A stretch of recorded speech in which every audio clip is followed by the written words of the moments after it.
தமிழ் மாநில காங்கிரஸ் கட்சியின் சார்பில் கடந்த 25 ஆண்டுகளாக கட்சியில் இருந்தவர் தான், கட்சியினுடைய பொதுச் செயலாளராக தற்போது பதவி வகித்து வந்துள்ளவர் தான் யுவராஜா.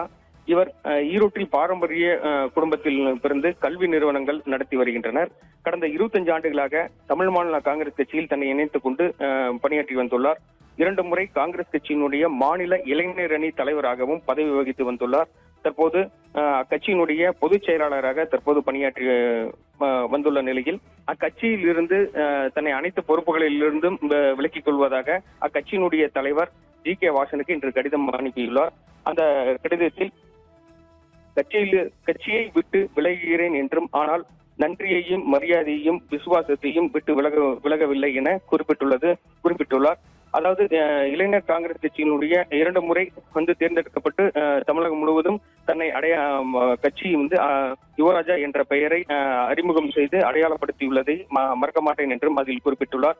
இந்த கட்சியின் சார்பில் அதாவது ஈரோடு மேற்கு தொகுதியில் கடந்த 2011ஆம் ஆண்டு சட்டமன்ற தேர்தலில் போட்டியிட்டு தோல்வியடைந்துள்ளார். அதேபோல் ஈரோடு கிழக்கு சட்டமன்ற தொகுதியில் மறைந்த திருமகன் ஈவேரா, காங்கிரஸ் கட்சியைச் சேர்ந்த திருமகன் ஈவேராவிடம் போட்டியிட்டு தோல்வியடைந்தார் என்பது குறிப்பிடத்தக்கது. அதேபோல் தற்போது நடைபெற்ற சட்டமன்ற தேர்தலில் அமைச்சர் முத்துசாமியை எதிர்த்து திமுக அமைச்சர் முத்துசாமியை எதிர்த்து போட்டியிட்டு தோல்வியுற்றார் என்பது குறிப்பிடத்தக்கது. தொடர்ந்து ஈரோடு கிழக்கு தொகுதி, ஈரோடு மேற்கு தொகுதியில் 2 முறையும், ஈரோடு கிழக்கு தொகுதியில் 1 முறையும் என 3 முறை கட்சியின் சார்பில் போட்டியிட்டு தோல்வியடைந்துள்ளார் என்பது குறிப்பிடத்தக்கது. இந்த நிலையில் தற்போது தமிழ் மாநில காங்கிரஸ் கட்சியில் இருந்து விலகுவதாக அறிவித்துள்ளது அக்கட்சியின் தலைவருக்கு கடிதம் அனுப்பியுள்ளது குறிப்பிடத்தக்கது என்பது குறிப்பிடத்தக்கது சார்.